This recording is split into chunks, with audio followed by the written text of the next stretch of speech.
자, 그 다음에 가스의 저장입니다. 가스 저장은 LPG는 압력을 가하고 온도를 떨어뜨려서 가압식, 저온식, 그래서 이렇게 온도를 차게 하고 압력을 눌러서 액화를 시킵니다. 그 다음에 가스 홀더는 뭐냐면은 도시가스를 저장하는 저장 탱크는 별도로 가스 홀더 이렇게 부르는데요. 큰 도시가스 사업소에 보면은 이렇게 가스 저장하는 것이 지상에 엄청 큰 구형이 있고 지지대가 이렇게 설치가 되어서 가스를 저장해 놓는 커다란 구형 탱크가 보입니다. 이걸 가스 홀더라고 하고요. 가스 홀더의 가스를 일정하게 저장을 해서 보관을 해서 여기에서 이렇게 빼서 이렇게 사용을 하도록 하는데 그 통에 저장해서 균일한 품질을 유지하고 일정한 압력을 유지하기가 좋습니다. 또 하나 미리 이렇게 통을 커다랗게 해놓으면은 기화장치에서 각 가정에 공급을 할 때도 피크 시에, 즉 피크 시라고 하는 경우는 오전, 오후 이렇게 말하는데 오전 취사 시간에 그 다음에 오후에 퇴근해서 취사 시간에 이게 맞춰서 그걸 피크 시간이라고 하는데요. 그럴 때 또는 공급이 중단돼서 기화장치가 갑자기 잘 안 됐어. 이럴 때에는 가스 홀더에 저장되어 있는 저장 탱크의 가스를 개방을 해서 공급을 하게 됩니다. 뭔가 부족할 때. 그럴 때 부족분을 이처럼 공급하기 위해서 가스 홀더에다가 저장을 해놓는다라고 하는 것이고요. 가스 홀더의 형식에 따라서 유수식, 무수식, 고압식이 있는데 방금처럼 동그랗게 이렇게 지상에 설치되어 있어서 지대로 받쳐놓는 이런 구형 모양을 고압식, 이건 구형입니다. 구형 홀더이고요. 그 다음에 유수식, 무수식은 뭐냐면은 지상에 탱크를 만드는데 이중에 통을 엎어요. 엎어서 가스를 저장을 하고요. 이 가운데 물이 안 차 있는 것, 전혀 안 차 있는 것은 무수식. 그 다음에 요 틈새에 물이 차 있는 거, 물이 차가지고 새지 않도록 이렇게 해서 이 밑에가 사이가 새지 않도록 이렇게 물이 채워져 있는 것은 유수식이라고 합니다. 유수식에 저장하는 압력은 300mm H2O, 이게 수주압이죠. 물의 압력으로 300mm 정도에 누르는 압력, 아주 약한 압력입니다. 무수식은 600mm H2O, 고압식은 600mm H2O 이상 이렇게 되어 있는데 종류만 봐두시기 바랍니다. 가스 홀더의 종류, 도시가스를 저장하는 커다란 탱크의 가스 홀더의 종류이고요. 간혹 가다가 에너지 관리는 아니지만 가스에서 연관된 걸로 도시가스 사업소에서 설치를 해놓는 도시가스 저장 탱크, 가스 홀더는 주변에 있는 건축물하고는 10m 이상의 거리를 띄워야 된다라고 하는 기준이 있습니다. 그 다음 보염장치입니다. 보염장치는 이 보자가 한자가 돕는다 이런 뜻이고요. 돕는다. 그 다음에 염은 불꽃염이에요. 이런 소리고요. 돕는다 이런 소리고 보염장치가 역할이 뭐냐면은 불꽃을 돕는 거기 때문에 화염이 안정되도록 불꽃이 안정되도록 도와주고 화염의 모양, 형상이 흐트러지지 않도록 가지런하게 해주고 화염이 취소, 불꽃이 꺼지는 걸 방지해주고 또는 공기가 연료하고 혼합이 되도록 회전이 되면서 혼합이 되도록 촉진을 해준 걸 말합니다. 종류는 4가지가 있는데 윈드박스는 한글로도 간혹 나오는데요. 바람상자라고도 합니다. 바람상자라고도 하고 이것은 공기와 연료를 혼합 촉진해서 압입 통풍 시에 버너 주변에 버너 노즐로서 연료가 분사되면은 버너 주변에 갓을 에워싸는 통로를 하고요. 그리고 덕트를 밑에 연결해서 송풍기로 불어넣으면은 이 조그만 공기 공급 덕트를 통해서 속에 보면 이렇게 날개 모양의 블레이드가 있고요. 이걸 통해서 공급이 돼요. 공기가 안으로. 그러면 연소실 안으로 분사될 때 연료 분사된다. 공기도 같이 따라간다 그러면 이렇게 회오리 치면서 공기가 섞이게 됩니다. 이런 것을 윈드박스라고 합니다. 그 다음에 스테이빌라이저는 화염 안정기라고도 합니다. 화염 안정기. 스테이, 머무르다. 그대로 형상이 유지가 된다. 그래서 화염이 모양이 그대로 유지가 되도록 해주는 것이 스테이빌라이저고요. 그 다음에 컨버스터는 컨뷰션, 영어로 컨버스트가 연소시키다 이런 소리예요. 연소하다, 연소시키다 이런 소리인데요. 이 R을 붙이면 어떻게 되냐. 연소시키는 기계, 연소기입니다. 사실. 컨버스트가 연소 보조기라서 화염이 꺼지는 것을 주로 방지해주는 역할을 합니다. 불꽃이 계속 그런 형태로. 가령 이런 형태라고 볼 수가 있어요. 뭐 가스토치 같은 경우 보면은 부탄가스토치 보면은 이렇게 90도로 꺾어져서 분사가 되는데 겉에 이렇게 망이 씌워져서 이렇게 되어 있는 경우도 있죠. 겉에. 그런 경우가 어떻게 보면은 컨버스터 이렇게 볼 수가 있습니다. 그 다음에 버너 타일. 버너 타일은 버너 출구 쪽에 타일이, 내화 타일이 붙어 있는 경우인데요. 가령 버너 노즐이 이렇게 되어 있다. 그리고 여기서 분사가 된다. 그러면은 이 연소실 안쪽에 버너 노즐 주변으로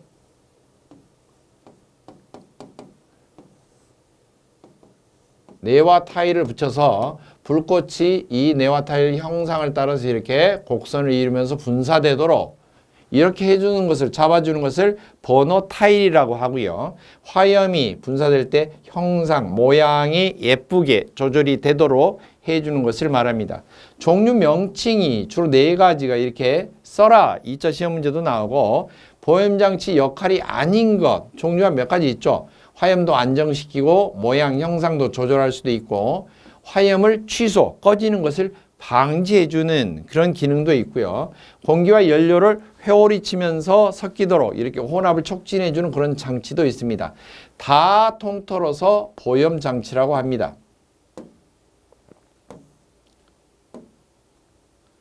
자, 그 다음 연소란 앞부분에서 쭉 설명한 형태인데요. 연료 중에 가연성분 CHS 이게 뭐죠?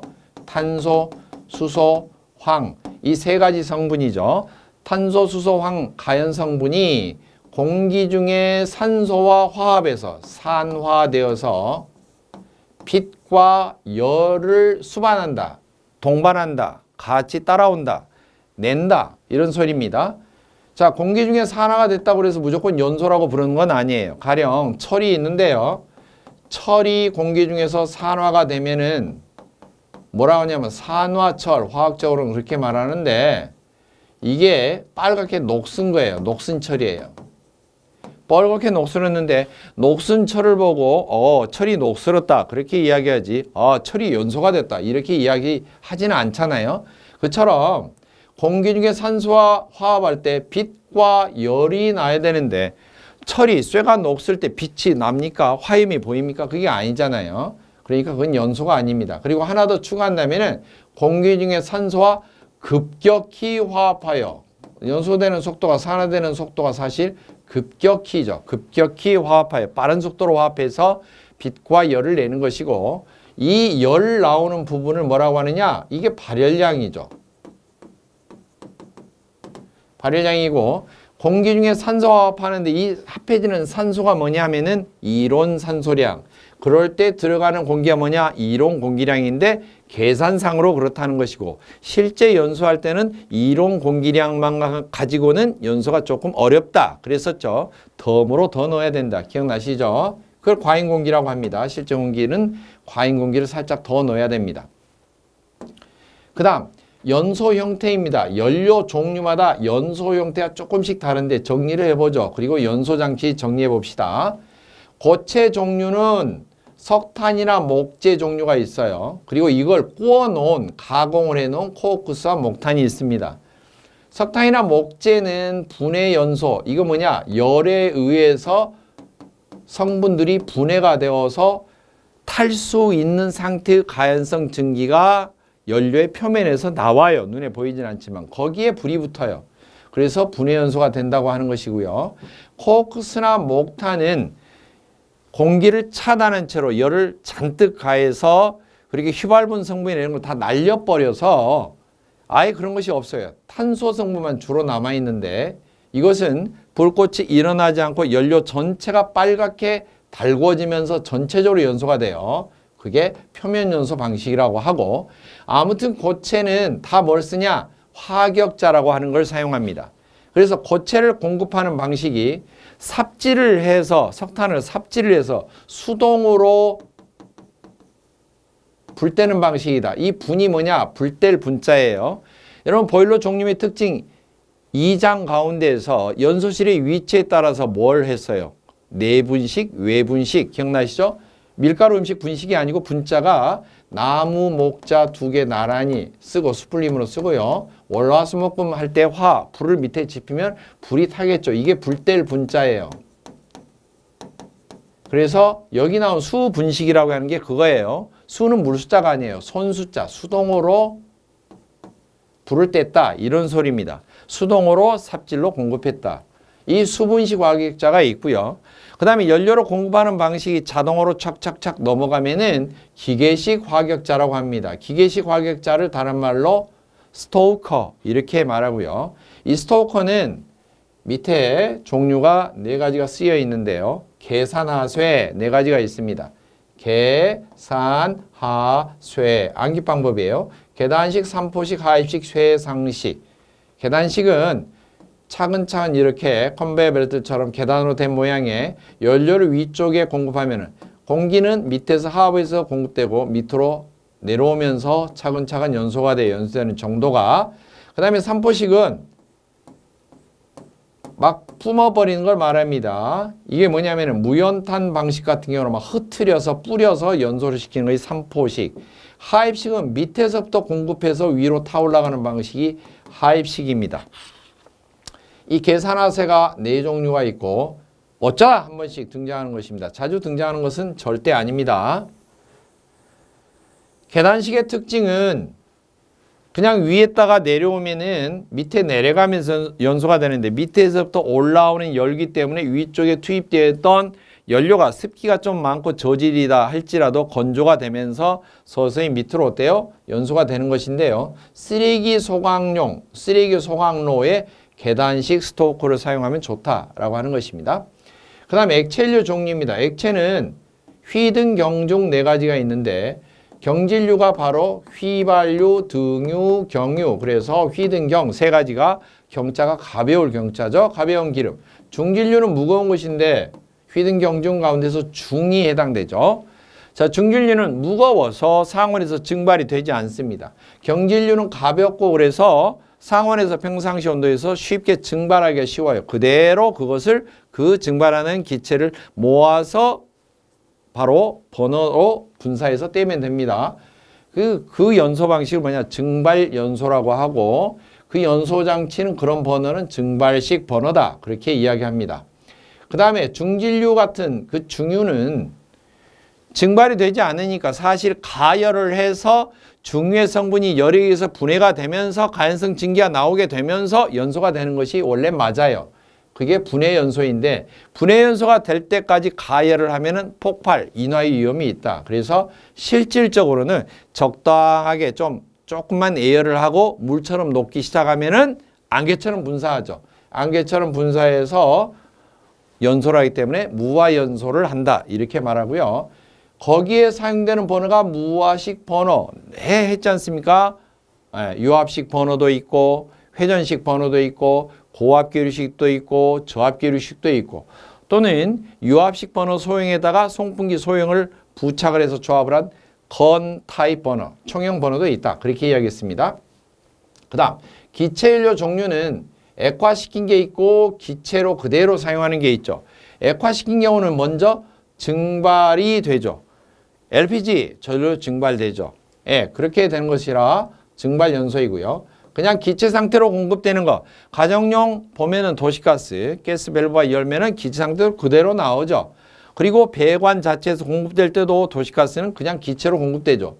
이런 경우는 포트, 구멍 뚫어진 데가 그냥 포트라고 그랬는데 밸브만 열면 저절로 숑숑숑 나오는데 주변의 공기로 확산이 되면서 연소가 되죠. 이걸 확산 연소 방식이라고 하고, 사용하는 연소기구는 구멍만 뚫어진 포트, 분사를 하는 버너, 이렇게 구분이 됩니다. 그 다음에 기체연료 종류 연소 방식 중에서 특별히 예호남 연소라고 하는 게 있는데, 예호남 연소는 예자가 미리 예자예요. 미리 심사한다, 예심, 그렇게 말하죠. 미리 준비한다, 예비, 미리 예자인데, 또는 미리 가열한다, 예열, 그렇게 말하죠. 예호남 연소는 연소 전에, 즉 분사 전에, 노즐로 분사하기 전에 미리 공기와 플러스 가스를 혼합을 해 놓은 채로 분사하는 걸 말합니다. 근데 일반적으로 기체연료로 분사를 할 때는요, 그냥 가스 연료만 분사를 하는 거예요. 바깥에 공기하고 섞어줘야 돼요, 그때. 그런데 예호남 연소는 미리 공기하고 섞어 놓은 채로 분사를 하게 되기 때문에 훨씬 타는 속도가 빠릅니다. 대신에 문제점이 생겨요. 어떤 문제점이 생길까? 적당히 대충 약하게 이렇게 분사를 하면은 공기가 섞여 있는 상태이기 때문에 버너 노즐에서 어때요? 불이 거꾸로 타고 들어옵니다. 역화의 위험이 매우 크다.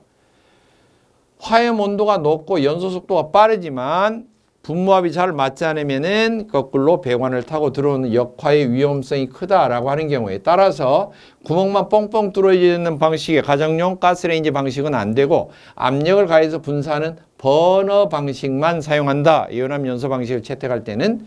그리고 이온암 연소에 사용되는 버너 종류는 고압, 저압, 송풍 버너 세 가지 종류가 있습니다. 자, 위에 나와 있는 것 중에서 다시 한번 참고사항 보면, 일반적으로 기체연료는 여러 종류라고 막 증발, 확산, 이온압이 있는데 어쨌든 간에 이게 공기 중으로 확산이 되는 거죠. 그래서 일반적인 연소 형태는 대표적으로는 그냥 확산연소, 그렇게 부를 수가 있습니다. 그 다음 경질유, 중유를 제외하고 경등유, 휘발유, 가벼운 기름을 말하고요. 중질유는 중유 같은 것을 말하죠. 스토커 종류 설명되어 있고요. 그 다음 공기비가 나오는데요. 공기비라는 개념, 지금 계속해서 연료나 연소나 이런 장치에 대해서 용어들이나 개념들입니다. 공기비는 실제로 집어넣은 공기량과 이론적으로 계산해 본 공기량의 비율입니다. 몇 배나 더 될까? 이거 제가 화장실 그림 설명해서 한 거 기억하시면 되겠습니다. 실제로 집어넣는 공기는 이론 공기에 덤으로 더 넣는 공기. 이론 공기는 이제 계산상, 뭔 계산상이죠?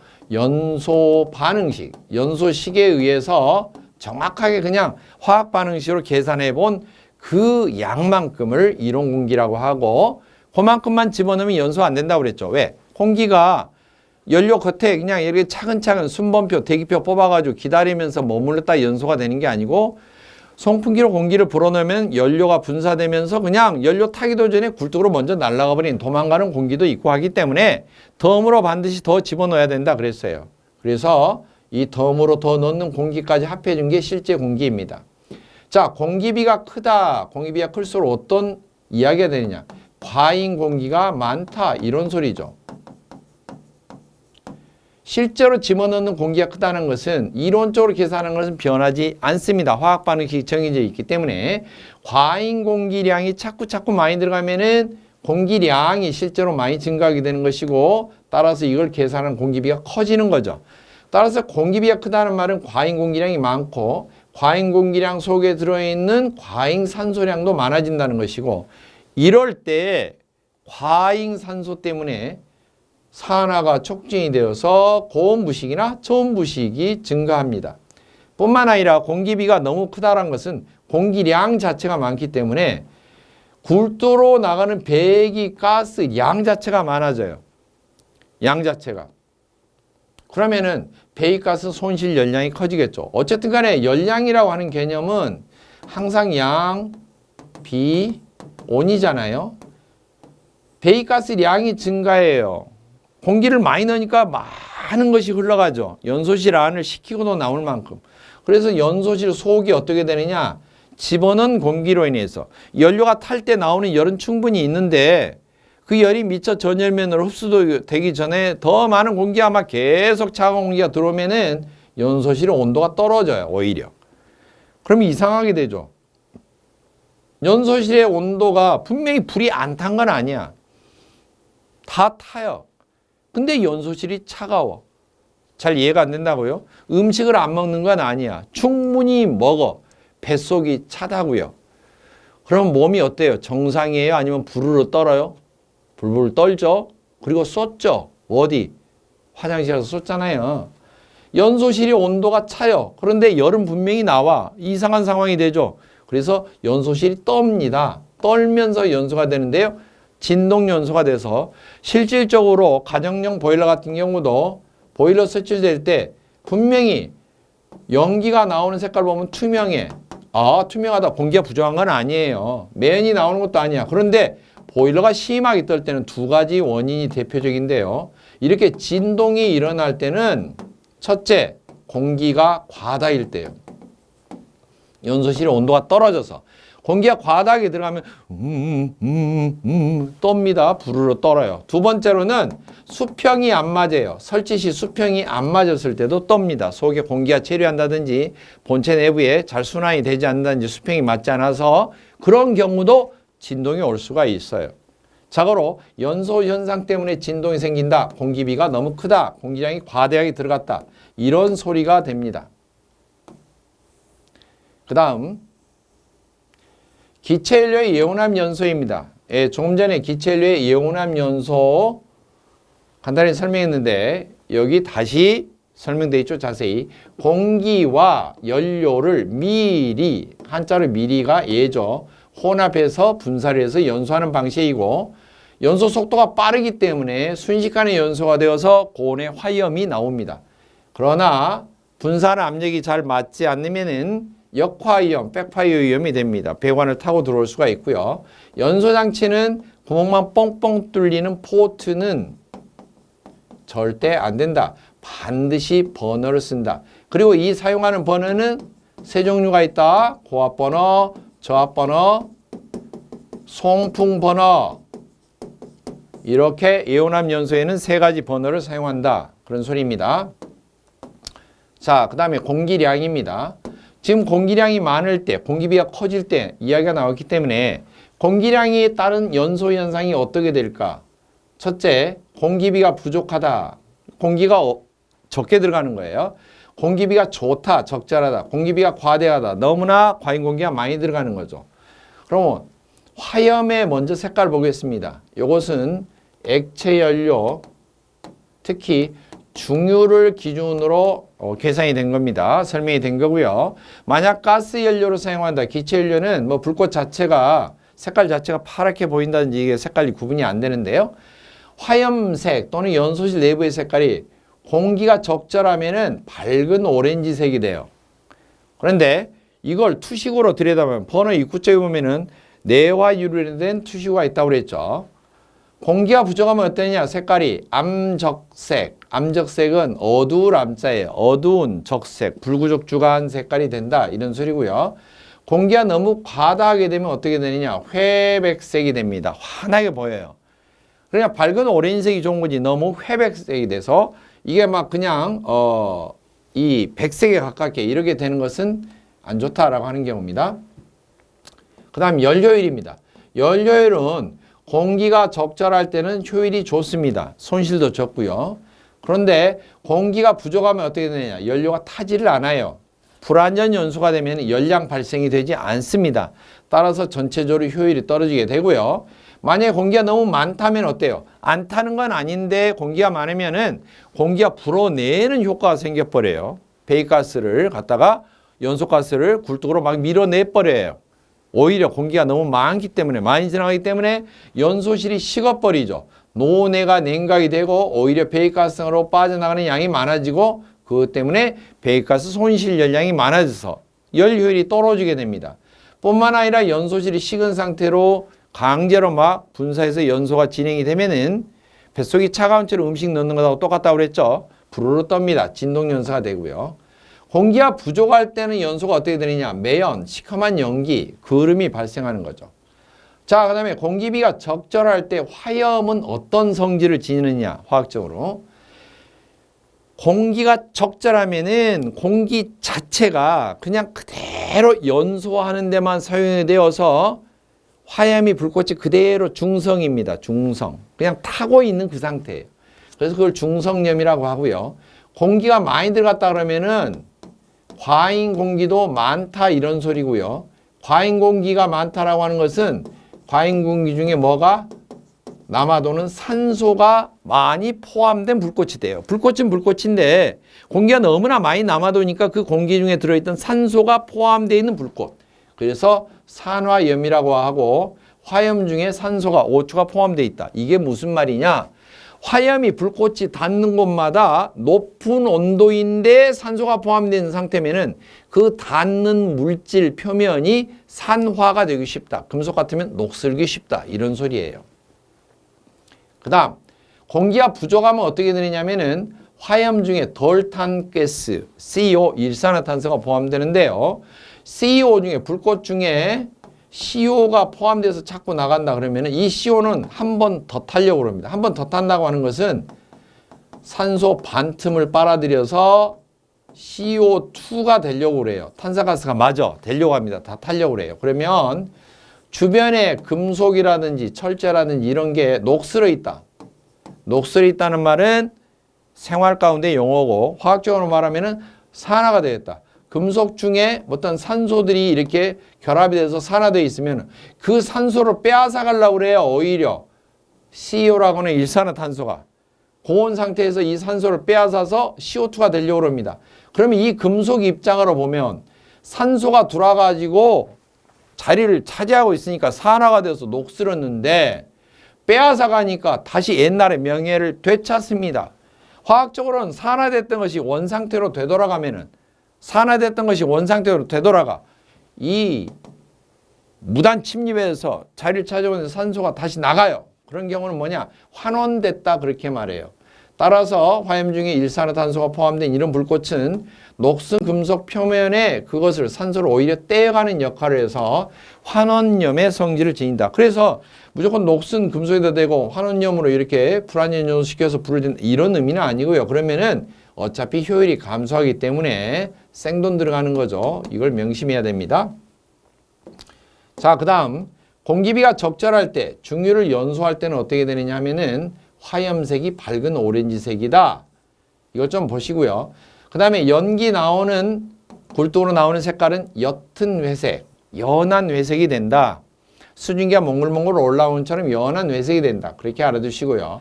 화염의 온도는 약 1000도, 1100도 정도 사이 내외를 유지하고 링겔만 매연 농도표라고 하는 경우는 이 굴뚝의 상부에서 나오는 매연의 농도를 측정하는 방법인데요. 매연 농도 측정하는 게 몇 가지가 있어요. 그 중에서 링겔만 방식으로 측정하는 것을 링겔만 매연 농도표 방식이라고 하는데 거기에서 1부터 2 정도 된다.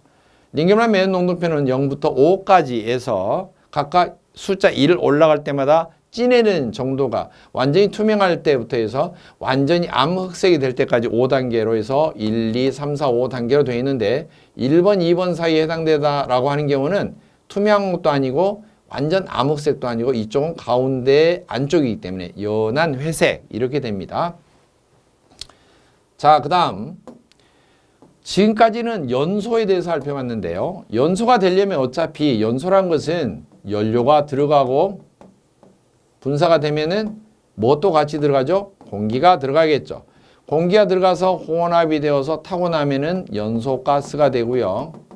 연소가스에서 나오는 열이 전열면에 흡수가 되고 나면은 그 다음에 뭐가 돼요? 배기가스가 되고요. 용어입니다. 어차피 같은 건데 배기가스가 굴뚝으로 나가겠죠. 나가기 전에 배기가스 중에 포함된 뭐 제가되는 성분, 날리는 거 이런 거 등등 끓음을 걸러주는 뭐가 있다? 집진장치가 있고요. 배기가스를 배출시키고 새로운 공기를 집어넣고 이처럼 기체의 흐름으로 이루어진 이런 통로, 이런 장치를 뭐라고 하냐? 전부 다 통풍장치 그렇게 말해요. 통풍장치. 바람이 통한다. 바람이 통한다. 통풍장치. 통풍장치 종류는 그냥 공급하는 버너 입구 쪽에도 그냥 구멍만 뚫려 있고 굴뚝으로도 그냥 구멍만 뻥 뚫려 있는 방식이 있어요. 그것을 자연통풍이라고 하고요. 그 다음에 뭔가 송풍기라고 하는 건 바람을 불어넣는 게 설치가 되어 있어요. 그것을 강제통풍이라고 합니다. 통풍의 종류는 크게 이처럼 자연통풍과 강제통풍을 나누고요.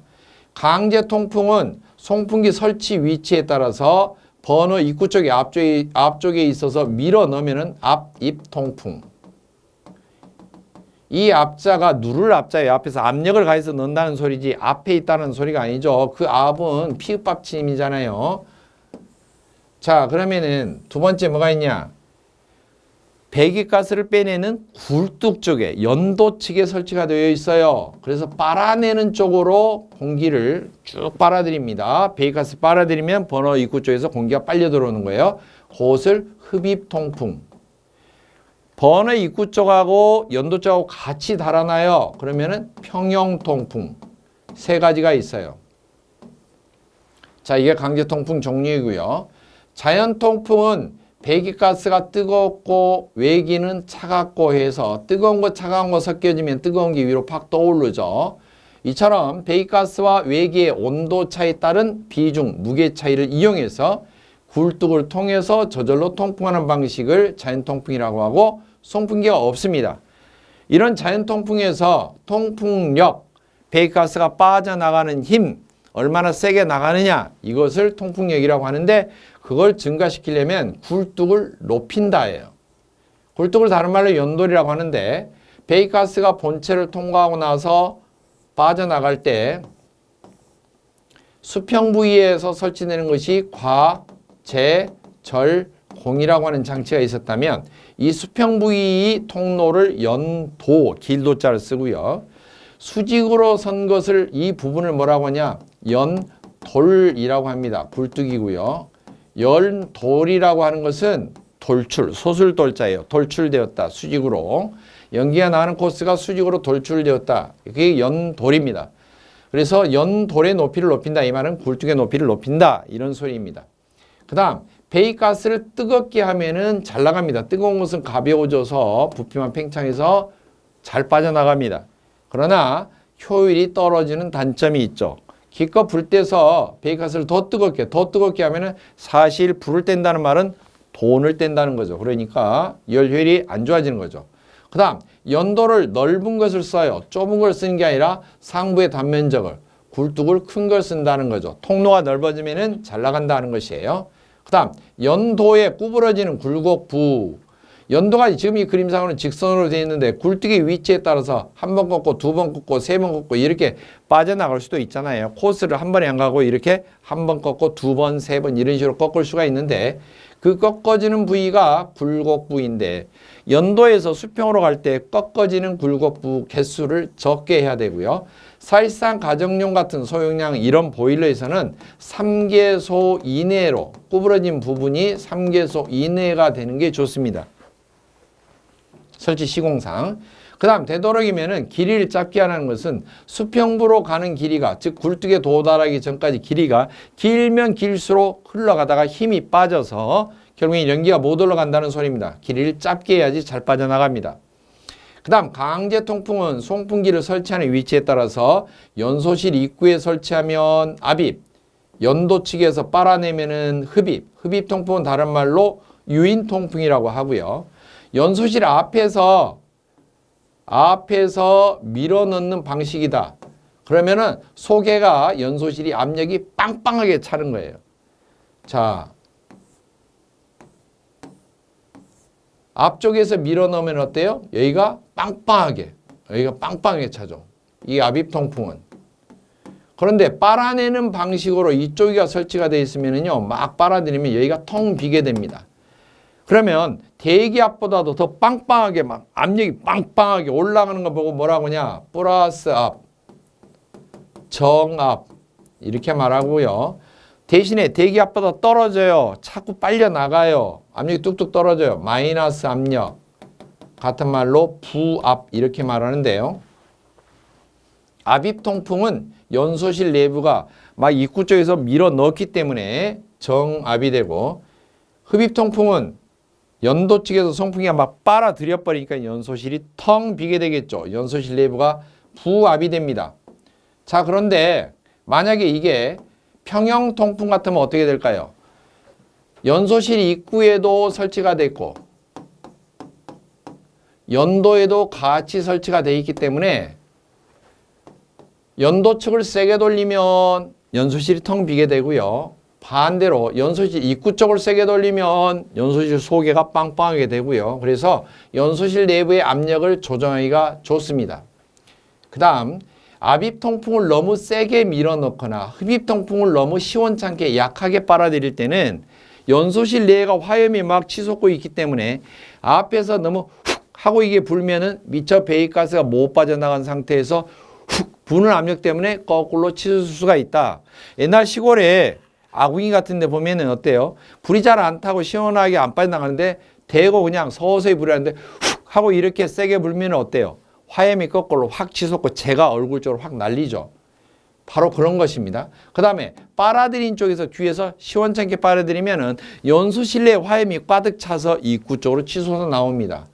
불꽃이 연소실 입구로 거꾸로 나오는 게 역화인데요. 이제 영어로 백파이어라고 그래요. 백화이어 또는 백파이어 이렇게 부르는데 역화가 일어나기 쉽습니다. 그 다음 공기를 집어넣는 방식이 바로 이렇게 자연이다 강제다 이렇게 구분을 했는데 그 공기가 공급되는 통로 그리고 배기가스가 빠져나가는 통로 그걸 뭐라고 부르냐? 먼저 그 공기가 통하는 통로 그것을 덕트라고 하는데요. 덕트 내에서 또는 닥트 이렇게 되는데 덕트 내에서 밸브처럼 열고 닫고 개폐해 줄 수 있는 장치가 필요해요. 이건 밸브라고 안 부르고 덕트 내에서 열고 닫고 해주는 것을 용어를 댐퍼라고 합니다. 연소실 입구 쪽에서 연소를 시키기 위해서 필요한 연소형 공기를 집어넣는 덕트에서 댐퍼가 들어있고 연도 쪽에서 배기가스가 빠져나가는 그 덕트 통로에도 댐퍼가 들어있습니다. 먼저 연도 쪽에 설치된 것을 연도 댐퍼라고 하고요. 그 다음에 버너 입구 쪽에서 들어가는 공기에 설치되어 있는 그 덕트에 설치된 댐퍼는 공기 댐퍼라고 합니다. 버너 입구에서 들어가는 공기가 다른 말로 하면 연소용 공기죠. 연료 분사되었을 때 그 분사된 연료와 혼합해서 연소를 시키기 위한 공기, 그것이 2차 공기라고 합니다. 그러면은 2차 공기, 1차 공기 이게 있겠죠. 1차 공기와 2차 공기가 어떻게 구분되느냐?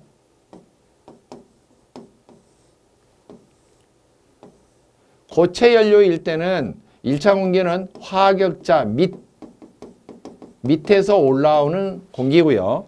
그 다음에 2차 공기는 화격자 위쪽의 공기예요. 석탄 위쪽에, 석탄 위에 있는 공기. 그 다음에 액체 연료에서는 1차 공기가 뭐냐면은 분무시킬 때 분무용 공기입니다. 물론 1차 공기가 전혀 안 들어가는 것도 있어요. 예를 들면 유압식 버너. 유압식 버너는 기름 자체에다 기름을 강제로 밀어서 분사해요. 그러니까 무화를 시킬 때, 즉 분무를 시킬 때 공기는 안 들어가는 셈이죠. 그런데 고압 기류식이다. 압축 공기를 사용한다. 그러면은 반드시 고압 기류식에서는 압축 공기가 필요하죠. 이처럼 분사를 할 때 필요한 것이 1차 공기예요. 액체에서는. 그리고 분사된 연료를 태우기 위해서 다시 바깥에서 이렇게 공급을 하는 것을, 즉 연소용 공기를 다시 공급하는데 연소용 공기를 2차 공기라고 합니다. 그러면 기체에서는 어떻게 되느냐? 분사대는 똑같아요. 이 분무용 공기이거나 또는 가스레인지 같으면은 가스레인지 밑에 측에서 딸려 올라오는 공기가 1차 공기. 2차 공기는 그 외부, 연소기구 외부에 있는 공기 또는 분무한 후에 연소를 위해서 별도로 추가해서 같이, 연료와 함께 같이 분사하는 공기. 이게 2차 공기입니다. 바로 연소를 위해서 덕트, 조그만 덕트를 통해서 연소 공기가 버너하고 같이 이렇게 버너가 있으면 버너 중심부로 만약에 연료를 분사하기 위해서 공기를 여기다 직접 가해서 연료를 분사했다 그러면 1차 공기고, 이 분사된 연소시 나는으로 분사된 연료를 태우기 위해서 조그만 덕트를 통해서 송풍기를 통해서 밀어넣고 이 공기가 회오를 치면서 들어갔다고 쳐요. 그러면 이건 2차 공기라고 하는 거죠. 노즐에서 분사하기 위해서 밀어넣는 공기는 1차 공기고, 바로 이 2차 공기 통로 덕트에도 이처럼 밸브 역할을 하고 열고 닫고 하는 개폐를 해주는 장치가 있는데, 차단장치가, 그게 댐퍼예요. 공기가 흐르는 통로에 있는 것은 공기 댐퍼, 그 다음에 연도에 있는 것은 연도 댐퍼라는 것이죠. 자, 이처럼 공기 댐퍼는 공기 2차 공기량을 조절하고요. 연도 댐퍼는 연도 내에 설치해서 배기, 가스 빠져나간 양을 많이 나가고 적게 나가고, 그렇게 하면은 배기 가스량을 늘렸다 줄였다 하면 어떻게 되냐면 연소실 내부에 압력이 조정이 되겠죠. 연소실 내부 압력을 조절이 됩니다. 압이 뚝 떨어지면 연소실을 조금 압력을 잡아주려면 댐퍼를 살짝 닫아주면 연소실 안이 다시 빵빵하게 되는 거죠. 그 다음에 통풍력, 배기가스 빠져나가는 통풍력이 조절이 됩니다. 자, 그 다음에 집진장치입니다. 집진장치는 모을집입니다. 모을집. 수집한다, 이런 소리고요. 진은 먼지진.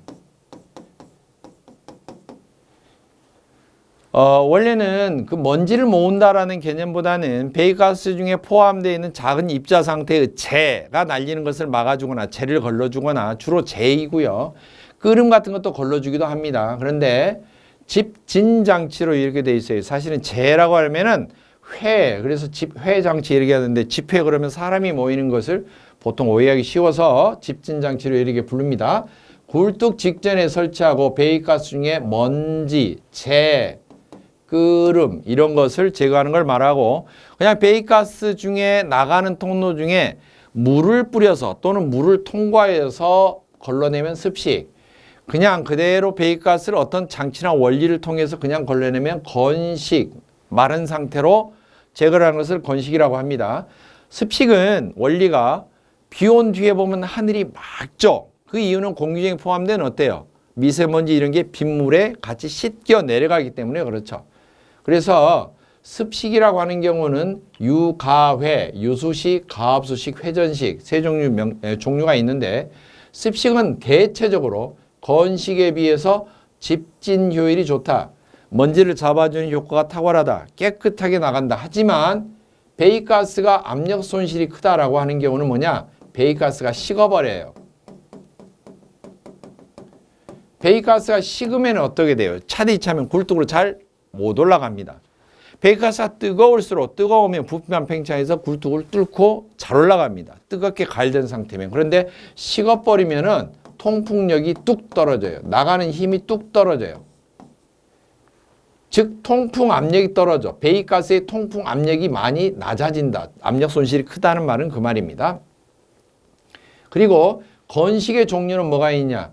그냥 중력 침강식. 가다가 보면 배기가스는 어차피 기체니까 그대로 갈 것이고, 그 중에 먼지나 재가 되는 게 있으면 자기 무게가 있으니까 결국에는 밑바닥에 깔아앉을 거 아니냐.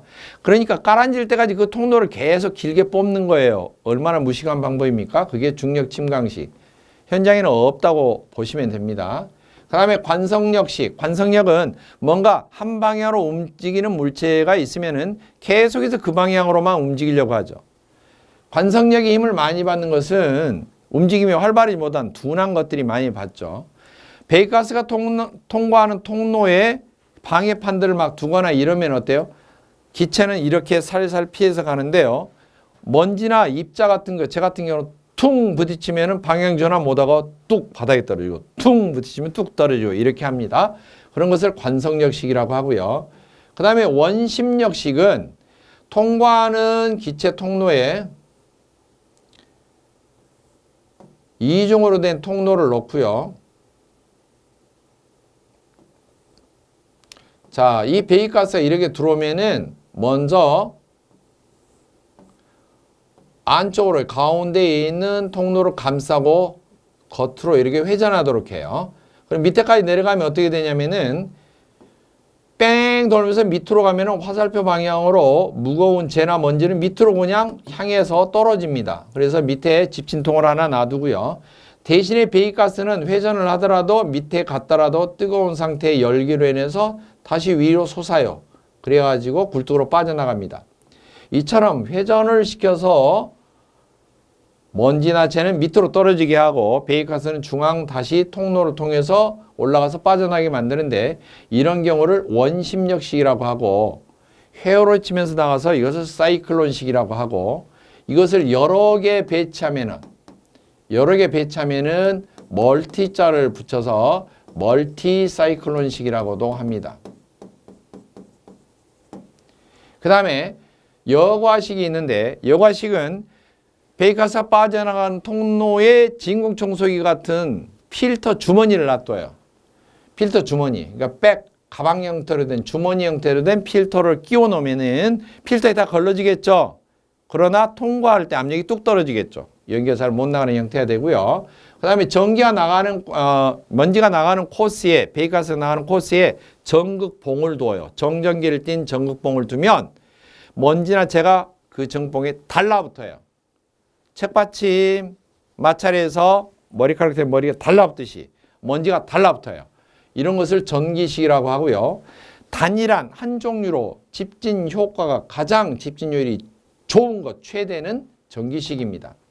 이걸 생산하는 회사가 코트렐 회사에서 나오는데 다른 말로 코트렐식이라고도 부릅니다.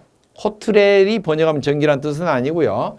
그 회사에서 개발해서 주로 설치 판매한다. 그런 소리고요. 이게 고저수의 경보기 종류 가운데서 플로트, 떠오르는 부자식 가운데 주로 생산하는 회사 제품명이 맥도날드식이다. 그렇게 이야기했죠. 자, 그 다음 주요 집진장치 특징인데요. 사이클론식 그러면은 어떤 것만 주목하면 되냐면은 보기 설명 중에서 경제적이다 이 말 나오면은 사이클론식이에요. 밑에 집진통 밑에 이렇게 놔두고 이것만 주기적으로 비워서 밑에 받쳐놓으면 돼요. 한번 설치해 놓으면은 부차적인 어떤 장치가 필요가 없습니다. 뭐 교환하거나 할 필요도 없어요. 먼지 딱딱 빠지는 대로 집진통만 비워주면 됩니다. 그리고 집진효율도 괜찮은 편이고 하나 가지고 안 잡히면 2단, 3단, 4단 이렇게 멀티식으로 해도 됩니다. 그 다음에 여과식, 여과 주머니, 여과라는 말. 그 다음에 뭐 필터 이게 들어가면은 여과식 집진장치입니다. 그 다음에 전기식은 집진효율 최대 이 말이 들어가면은 전기식이고요. 다른 말로는 코트렐식이라고도 한다. 코트렐 이 말이 나오면 전기식 집진장치. 그 다음에 세정식이라고 하는 것은 습식 가운데 하나인데요. 습식 가운데 하나인데 세정식, 씻을 세자예요. 세수한다. 정은 깨끗할 정, 정갈하다. 예. 그 다음에 식은 뭐냐? 방식이죠. 그러니까 배기가스가 나가는 것을 물방울을 비처럼 뿌려서 씻어주는 방식이다. 이런 소리고요. 입자 농도가 먼지가 아주 희박하게 들어있는 것들도 다른 방식은 아주 먼지가 소량 들어있으면 걸러내기 어려운데 이런 것들도 고도로 깨끗하게 만들어줄 수가 있는 방식이다. 자고로 세정식은 습식 중에 하나인데요. 유수식, 가압수식, 회전식 이렇게 돼 있고요. 이 중에서도 유수식이 몇 가지가 있고 가압수식, 가벤사축, 벤츄리미터, 사이클론, 충전식 이렇게 있고요. 회제타임 여기도 있고 회제타임, 제트 스크래버, 회전 스크래버, 그 다음에 뭐 타이젠 워터식 이런 식이 있고 이런 것 종류가 있는데 그 중에 세정식이 들어가 있는 거예요. 그러니까 세정식은 무엇에 속한다? 습식에 속한다. 물을 뿌리는 방식에 속한다. 이렇게 알아두시고요. 입자 농도가 낮은 이 말이 들어가면 입자 농도가 적어, 먼지가 개수가 적어, 어떻게 참 걸러내기도 난감해. 그럴 때 물을 뿌려서 걸러주는 방식이다. 이렇게 공부해 주시면 됩니다. 그 다음 송풍기입니다. 강제 통풍에서는 주로 뭘 써요? 반드시 송풍기를 부착을 해야죠. 연소실 입구나 역시 굴뚝 직전에 부착을 합니다. 그때 부착하는 송풍기 가운데 주로 원심형 송풍기가 사용이 됩니다. 원심형 송풍기는 몇 가지 종류가 있는데요. 암기 방법은 터플다. 이렇게 세 가지가 있어요. 터플다. 이 세 가지 사용해서 뭐 적어라. 원심형 송풍기 주로 사용되는 보일러에 사용되는 원심형 송풍기를 세 가지 적어라. 그러면은 2차 중환식에 좀 등장하는 문제인 형태인데요. 터보형, 플레이트형, 다익형. 그래서 세 가지 종류 암기 방법입니다. 그 다음 송풍기 소요 동력은 펌프라든지 이런 거 할 때 했는데요. 킬로와트 수 단위가 나오면은 이 킬로와트당 얼마만큼 일한다고 그랬어요. 102kg F를 1m 밀고 갈 때 1초밖에 걸리지 않는다. 그런데 이만큼 일을 하는 게 아니고 효율만큼 일을 한다. 2타 효율 곱한 것이고요. 이건 동력상으로 효율까지 고려를 해서 계산하는 식이고, 오른쪽은 실제 뿜어내는 거라고 그랬죠. 어떻게? 얼마나 무거운 것을 비중량, 얼마나 많이 유량, 얼마나 높은 곳까지 양정이 높이죠. 이렇게 곱한 것과 같다. 그러면은 이 세 개 곱해져 있으니까 앞쪽과 뒤쪽 먼저 곱하고 가운데 곱해도 되겠죠. 비중량과 높이를 곱하면 뭔 개념이 된다 그랬어요. 비중량 곱하기 높이 열미증기에서 압력 개념이 된다고 그랬죠. 자, 그래서 보면은요. Q 유량에 Q가 유량입니다. Z 압력이에요. 송풍압. Q는 유량, 송풍량이죠. 그리고 배기 효율 나왔는데 이 말은 무슨 말이에요? 배기 곱하기 2타 효율을 이쪽으로 옮겨서 나누기로 정리하면은 킬로와트 동력만 남는 식이 되겠죠. 만약에 이 식에서 킬로와트가 아니고 PS 국제표준말이 나오면은 식 모양이 송풍량의 송풍 압력 그리고 배기가 아니고 1PS는 얼마? 102kg이 아니고 75kg를 1m 밀고 갈 때 1초 걸리죠. 그리고 효율 곱해주면 되겠습니다. 자, 그 다음에 매연입니다. 이제껏 연소를 하고 바람을 공기를 넣고 굴뚝으로 빼내고 하는데 결국에는 연소해 보니 매연이 자꾸 나와요. 매연이 왜 생길까? 발생하는 원인을 알면은 이것을 제거를 하면은 원인을 제거하면 어때요? 대처 방법, 개선 방법이 되겠죠. 매연 발생하는 주 원인은 연불공 취조 암기 방법입니다. 연소장치 자체가 결함이 있어요. 뭐 버너 노즐이나 팁이나 마모가 됐다든지 분사가 좀 불량하다든지. 두 번째, 불완전 연소. 어떤 원인이든지 다 많아요. 연료 중에 수분이 많다든지 뭐 기타 등등 또는 뭐 성분이 안 좋다든지 저질이라든지 또는 공기가 부족했다든지. 자, 공기비 부족하면 단적으로 바로 매연이 나옵니다. 다 좋은데 그래도 매연이 나와 타이밍이 잘 안 맞다든지 그럴 때 취급자의 연소 기술이 미숙하다. 그리고 또 뭐가 있을까? 이거 다 하는데 결국에 안 되는 거. 자, 봅시다. 비닐 태워요. 매연 안 날 수 없죠. 연료 자체가 저질일 때. 그래서 연불공 취조인데요. 저질 연료는 뭐냐? 주로 수분이 많을 때, 제거되는 회분이 많을 때, 석탄 같은 경우는 불꽃만 일으키고 매연 까맣게 내면서 날아가는 휘발분이 많을 때 이런 것 등을 저질 연료라고 합니다. 매연 발생의 방지는 뭐냐? 원인을 제거하는 거. 지금 나왔던 것 자체를 제거해버리면은 방지 대책이 돼요. 매연 발생 방지가 뭘까요? 그러니까 첫째 보면 연소장치를 보수한다. 불완전 연소 뭐예요? 완전 연소시킨다. 공기비는 어떤다? 적정량의 공기를 투입한다. 4번 취급자의 연소기술이 미숙하다는 뭐예요? 연소 조절을 잘한다. 그렇게 하면 되겠죠. 그 다음에 저질 연료는 뭐죠? 양질의 연료를 사용한다. 품질이 좋은 연료를 사용한다. 이렇게 하면 되겠습니다. 자, 매연의 원인은 그런데 그러면 매연이 나오는 정도를 어떻게 측정할 것이냐? 방법이 지금 이게 5가지가 있는데요. 링겔만 매연 농도표, 로보트 농도표. 농도표 앞에 매연자 붙여도 됩니다. 안 붙여도 되고요. 광정관식 매연 농도표, 농도계. 농도계는 계측기란 말이고요. 표는 종이로 된 표를 뜻합니다. 매연 포집 중량법. 매연을 포집, 모아서 집합을 해서 무게를 재봐요. 필터 같은 걸 걸러서. 그러면 뭐예요? 여과지에 필터에 걸러지면 걸러진 만큼의 재가, 먼지가 걸러지는 거죠. 그래서 중량이 얼마만큼 늘었는가, 얼마만큼 통과한 다음에 걸러진 양의 먼지 무게는 얼마인가, 이렇게 먼지 무게로 재는 방법이 있고요. 자, 먼저 링겔만을 간단하게 한 것을 링겔만 1종인데 4단계로 줄여놓은 것을 로버트이기 때문에 진짜 중요한 것은 링겔만, 그리고 쭉 사용된 것 중에 바카라카 이게 있고요. 스모크 테스터 또는 스모크 스케일이라고도 하고요. 바카라카 스모크 스케일 이렇게 말하는데요. 스모크가 매연이죠. 그 다음에 여기가 이제 뭐 스케일, 테스터 이렇게 나오는데 이건 표예요. 표. 잘게 쪼개놓은 표. 링겔만 매연 농도표다 그러면 링겔만 스모크 스케일 이렇게 해도 되는 거예요, 사실. 자, 링겔만 매연 농도표는 0번부터 5번까지 6단계로 구분이 되어 있다. 이렇게 되어 있습니다.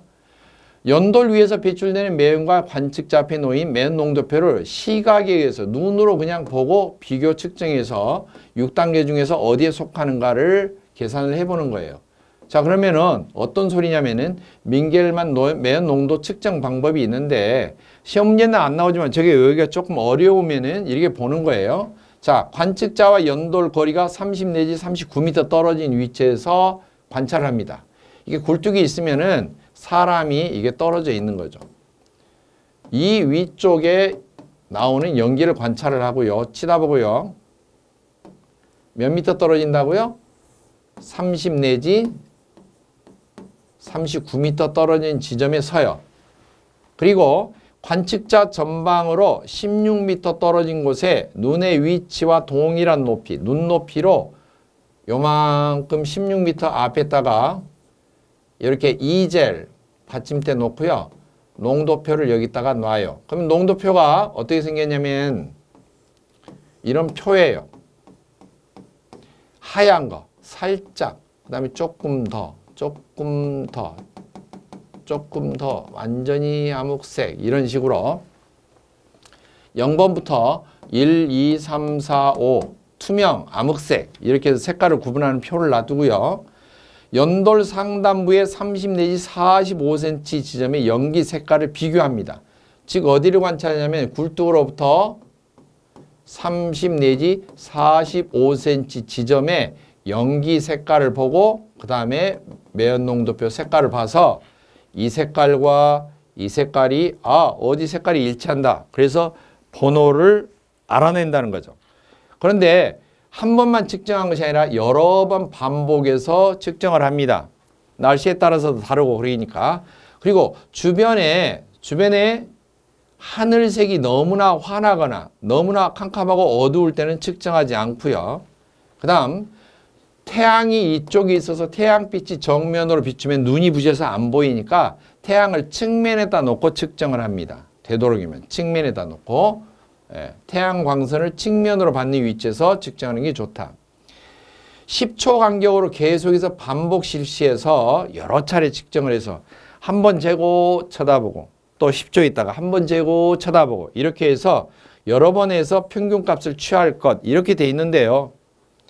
이게 싸움거리죠. 시력이 좋다.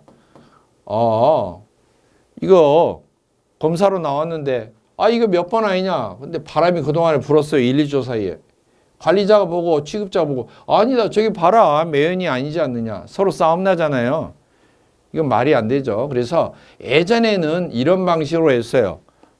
에너지용 합리화법에 관련되어 있는 즉 보일러에 관련된 규정에 초기에는 링겔만 매연 농도표로 측정을 해서 링겔만 매연 농도표로 1 내지 2 사이를 유지하라. 그렇게 했었어요. 그런데 지금은 어떻게 되어 있냐면은 바카라카 스모크 스케일, 바카라카 매연 농도표라고도 하는데 이것은 0번부터 9번까지 10단계로 세분화되어 있고 다른 방식으로 측정합니다. 눈으로 하는 게 아니라 중간에 채취관을 넣어서 필터를 끼워서 이 필터 시트가 동그랗게 되어 있는데요. 여기에 먼지가 배기가스가 통과하고 나면 먼지만 걸러지는데 이 색깔을 시트지에 놓고 같이 대조를 해서 확인해요. 마치 치과에서 의치 끼우면 어때요? 탁본 떠가지고 색깔 해가지고 어때요? 표를 가지고 이렇게 비교를 해서 색깔 맞춰서 이빨 끼우듯이 똑같습니다. 그렇게 하니까 대놓고 대조를 하면서 하기 때문에 훨씬 정확하죠. 훨씬 정확할 수밖에 없습니다. 그렇게 해서 요즘에는 바로 보일러에 관련된 기준으로는 바로 이 매연 농도 규정이 바카라카 스모크 스케일로 4번 이하를 유지하도록 되어 있다. 0번부터 9번까지 가운데에서 그렇게 되어 있고요. 지금 그러면은 링겔만은 어떻게 되어 있냐? 대기 환경법에는 링겔만으로 되어 있어요. 하지만 에너지용 합리화법으로 관련되어 있는 보일러 설치 시공 기준에 의하면은 바카라카 스모크 스케일로 테스트하도록 되어 있다. 이게 조금 다른 규정이죠. 서로 간에 유사하지만 매연을 규정하는 규정이 조금 다르게 적용이 된다. 이것 좀 알아두시면 좋겠습니다.